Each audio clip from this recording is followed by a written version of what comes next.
one thing I really like about the car, I don't know, maybe I'm old, is that all the lights are white. Every interior button all over is white. There's no fancy green, blue, yellow, orange, nothing. And that's a very nice thing. It keeps the theme plain of the car. And apparently the Tiguan in India, I believe you can get them in different interior colors. So far have seen kind of a off-white interior color, black interior color, the one which I have, and I think there is a beige interior color. I really wanted a brown one, but brown interior colors aren't there in India, so I think because these are CBU, they mix and match and brought whatever combination they thought will work in the Indian environment. I prefer the black, honestly. I don't like the beige at all. Even the beige will make this interior look even bigger than what it is. But I am very happy with the black. What else is there in this car interesting? Oh, the navigation. I got the navigation to work. So interestingly, in any virtual cockpit cars, you have the navigation system on the map can only be displayed either on the navigation system over here on the infotainment or on the dashboard over here. It does not allow you to display the map in both areas, in both these screens at the same time. So you can display it over here or over here, and there's no workaround to it. There's no coding for it. It's just how these systems are designed. So right now it's over here. If I go into this, it comes up and boom, it puts the map over here. Now I'm not very fond of the Volkswagen navigation systems. I mean, the maps are very nice, but the navigation is a bit of an annoying thing to do. So I just go into my Apple CarPlay. Okay, I don't think I've connected the device.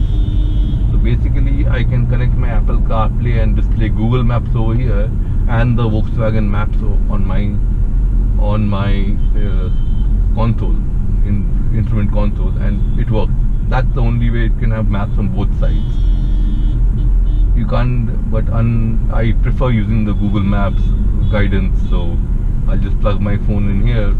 I'll bring up Apple CarPlay, turn on Google Maps. You got Google Maps giving me the navigation directions over here, and you got the Volkswagen Skoda Maps, which I can zoom in, zoom out as I want to, even on the digital cluster, which is a very cool feature, and use that to double check my road. Not bad. It's a cool thing to do. I don't understand this view at all because it has showed me nothing. It gives me range, average, times to the start. Yeah, so for me this view works the best in both the cars. Now in these fancy digital cockpit cars, you can do a couple of more things. One of the things that you can do is, on the fly you can switch the view. So you hold the view button over here and you get a menu, and you can select between the various pre-programmed views that I have. So in this view, it's going to show me the instrument cluster. It's going to be average and range. Wow, this guy is really close to me. People just don't understand the concept of space in this country. It's unbelievable. And he's like created his own lane in between. Okay, go motherfucker. So yeah, back to views. So I hold the view button. I've created some custom views based from the infotainment which you can do, and you can basically display those views over here. So view 3, it gives me a route guidance. Since route guidance isn't active, it won't give me anything. View 2, I've configured it to give me an accelerometer and the compass over here. Pretty cool. So I have a compass, I have an accelerometer, I have my speed, gearbox, what gear it's in. Yeah. The only catch with these digital instrument clusters is you actually forget where the speed was, you know. So even though it's showing me a tiny speed over here, oops, and it's showing me a the needle going up over here, I still prefer the standard view on these cars, which is, if I go into view 1 and classic view as they call it. 1 second. Who says it's COVID time? There's so many people on the road.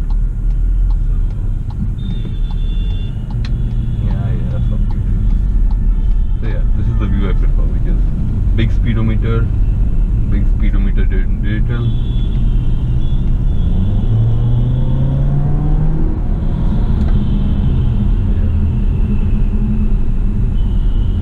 Go back to B, just enjoy. So that's more or less with the Tiguan. You know, I find the suspension very nice and comfortable. It's not over the top. It's not, you know, it's not really stiff or really soft. It gives you good confidence. The steering has no feel. Steering is absolutely like a soft roller and has zero steering feel in this car. So that's, I guess, meant for, you know, the kind of crowd this car wants to attract. But even in sport mode, it has no feel. I mean, it will get stiffer, but you have to literally guess what the front tires are doing. Fortunately, it's all-wheel drive, so no issues with grip. Never had the rear slip out, no matter how aggressively I drive. Although once I was driving this car pretty aggressively. Some scooter wala. Okay, you have no space. Sorry, bro. Oh. Easy, easy. Wow, unreal. There's no space, and Mr. Motorcycle wala wants to go through. What the fuck is wrong with people? Yeah, anyways. Back to the Tiguan.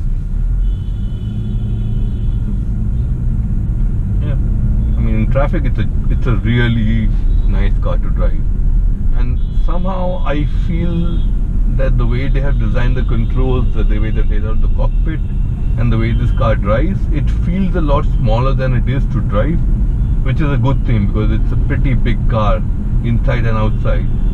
But when I'm driving it on the street, I actually feel it's narrower and more compact than my Octavia RS, which is a very rare thing.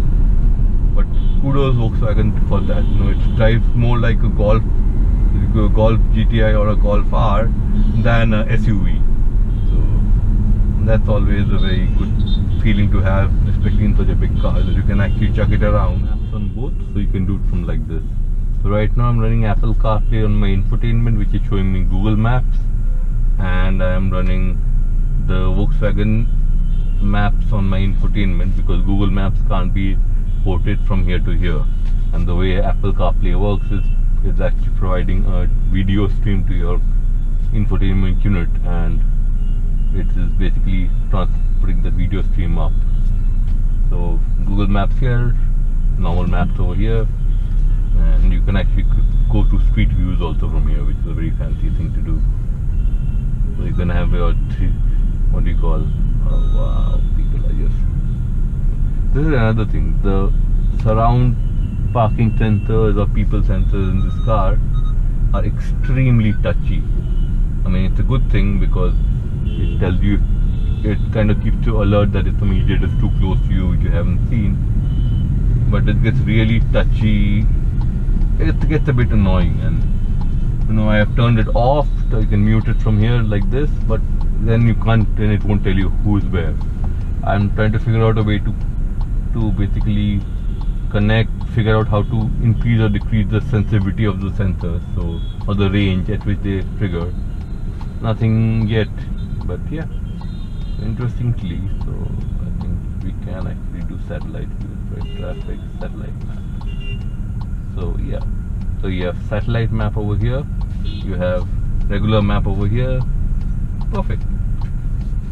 Wow. Okay, so yeah,